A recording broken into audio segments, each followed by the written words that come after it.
right, that should do it for the hood.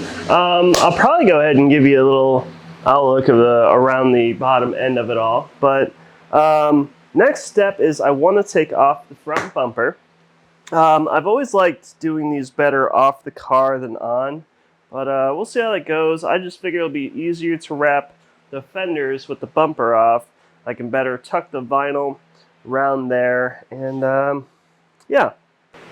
Alright, so I've already taken this rubber piece off. To be fair, it was actually just kind of hanging on there, so I kind of just pulled that off. I see two, I want to say 10 millimeters on both sides here. I'm going to go ahead and take those off next. Okay, got the 10 mil.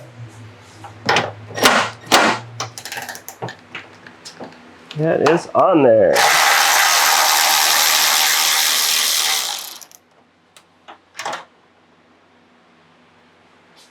Go ahead and get my magnetic catcher going here.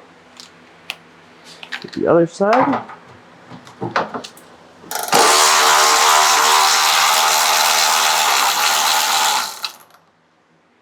All right.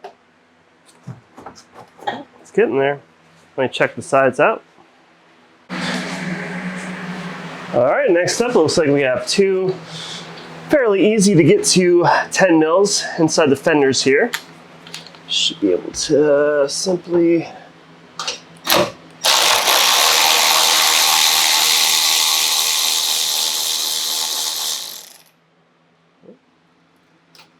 yeah, okay. That okay. That's a broken tab like any other race car.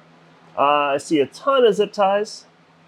Also not too concerning. It looks like that might be just about all it's holding on. So let me get the other side and we'll check for any other bits. All right, with the fender liners undone, all the zip ties cut, this should come right off. There we got it. That's an S2K bumper, boys and girls. Oh, styrofoam padding, that's always fun. Take that off. Weight reduction, baby.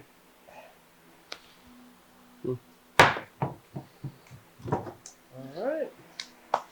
That exposed, we'll continue on to the fenders. Also have to take out the fender liner to get the side markers out. And yeah, I'll continue on from there.